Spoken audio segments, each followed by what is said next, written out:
बातम्यांची पहिली पसंत सुपर महाराष्ट्र न्यूज।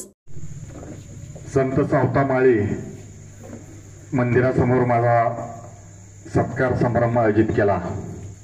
या सत्कार समारंभाला उपस्थित माजी नगराध्यक्ष, माझे मित्र शिवाजीराव मेहेर, जनार्दनजी मेहेर साहेब, भाजपाचे प्रदेश कार्यकारिणी सदस्य जहीरभाई चौधरी, भाजपाचे नेते माझे सहकारी उमाकांत गोरे, भाजपा युवा मोर्चाचे जिल्ह्याचे चिटणीस रामकृष्ण घोडके, त्याचबरोबर भाजपा युवा मोर्चाचे शहराचे उपाध्यक्ष माझे सहकारी धनंजय काळे, उपाध्यक्ष युवा मोर्चाचे मनोज पवार, उपस्थित अविनाश विधाते, सूरज काळे, गौरव पाटील, खरं तर बऱ्याच जणांची मी अनिल मेहेर, रंगनाथ साडेकर, सोमा, इतर सर्व बऱ्याच जणांची मी नाव घेऊ शकतो। सर्व उपस्थित बंधूंनो आणि वडीलधारी मंडळींनो, खरं तर आज माझा हा सत्कार माझा नाही तर माझ्यातल्या कार्यकर्त्याचा हा सत्कार आहे।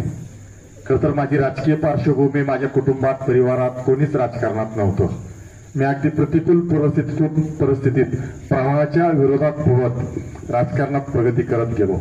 अगदी लहान असल्यापासून या गल्लीत मी आलेलो आहे, वावरलेलो आहे। का तर मी राष्ट्रीय स्वयंसेवक संघाचा स्वयंसेवक म्हणून काम केलेलं आहे। मी इथं समसमपूर मारुतीच्या दैनंदिन शाखा तिथे घ्यायला यायचो आणि नंतर मी हळूहळू पत्रकारितेत तरुण भारतचं काम मी 10 वर्ष पत्रकारिता केलं आणि नंतर राजकारणात आल्यानंतर पत्रकारिता सोडली।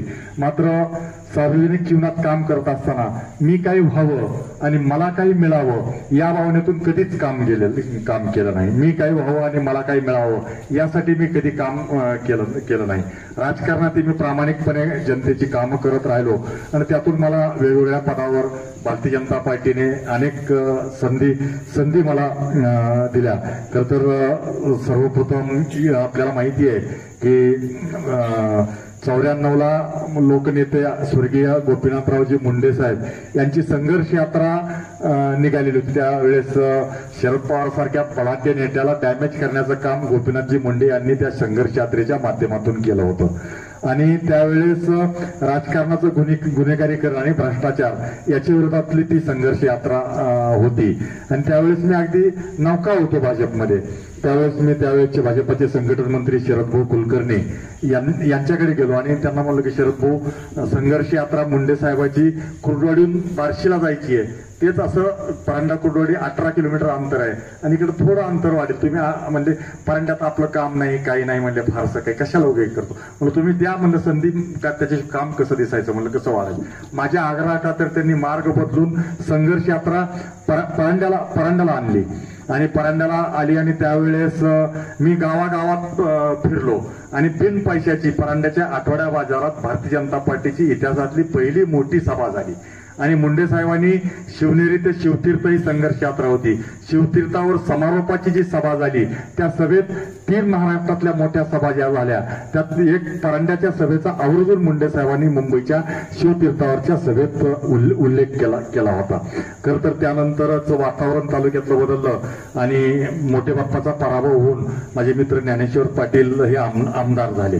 खरं तर मी राजकारण करत असताना स्वतःसाठी काही मिळावं, काही व्हावं यासाठी कधीच काही केलं नाही। काम करत राहणे एवढंच मी प्रामाणिकपणे काम करत राहिलो।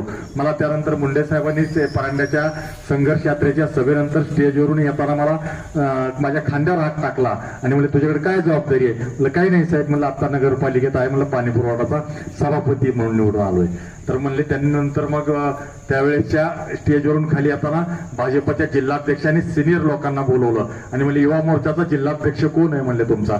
नाही म्हणले, आम्हाला आता आम्ही करणार आहे म्हणले आम्ही आता। तर म्हणले याला करा। झालं त्या दिवशीपासून युवा मोर्चाचा भाजपा युवा मोर्चाचा जिल्ह्याचा अध्यक्ष झालो। त्यानंतर युवा मोर्चाचा भाजपाचा जिल्ह्याचा सरचिटणीस झालो। त्यानंतर 2 वेळेस भाजपाचा जिल्हाध्यक्ष झालो। युवा मोर्चाचा प्रदेशाचा उपाध्यक्ष झालो। युवा मोर्चाचा महाराष्ट्राचा अध्यक्ष झालो। झालो, 3 वेळेस प्रदेशाचा चिटणीस झालो, 5 वेळेस प्रदेशाचा सरचिटणीस झालो, अनेक प्रदेश पातळीवरच्या संघटनात्मक जबाबदाऱ्या, सदस्य नोंदणी असेल, निवडणूक अधिकारी असेल प्रदेशाचा, त्यामुळे अनेक संघटनेतल्या जबाबदाऱ्या मी सतत कुठलीही संघर्ष यात्रा, पंकजाताईची संघर्ष यात्रा असेल किंवा 2019ला मुख्यमंत्री असताना देवेंद्रजी फडणवीस यांची महाजनादेश यात्रा निघालेली असेल, या दोन्ही यात्रेची जबाबदारी प्रमुख म्हणून सगळी जबाबदारी माझ्याकडे पक्षाने सोपवलेली होती. खरं तर मी आमदार व्हावं असं कधीच माझ्या मनी ध्यानी सुद्धा नव्हतं, पण पक्षाने मला बोलवून घेऊन मला संधी दिली. मी आमदार झाल्यानंतर सगळा एक संकल्प केला की आपल्या भागाला दुष्काळ 5वीला पोहोचलेला आहे, दुष्काळ 5वीला पोहोचलाय आपल्या भागाला. दर 2-4 वर्षांनी दुष्काळाने आपल्या जिल्ह्याची ओळख काय महाराष्ट्रात, तर दुष्काळी जिल्हा आणि मागास जिल्हा आणि आत्महत्याग्रस्त शेतकऱ्यांचा जिल्हा ही ओळख होती. मी आमदार झाल्यानंतर सगळ्यात आधी संकल्प केला. मी पत्रकारांनी विचारलं तुमची काय प्रतिक्रिया आहे, तर मी म्हणलं माझ्या भागाची दुष्काळी भागाची ओळख पुसण्याचा माझा संकल्प आहे. आत्महत्याग्रस्त शेतकऱ्यांची ओळख असलेल्या जिल्ह्याची ओळख पुसण्याचा माझा संकल्प आहे. जिल्ह्याला विकसित जिल्हा करण्याचा माझा संकल्प.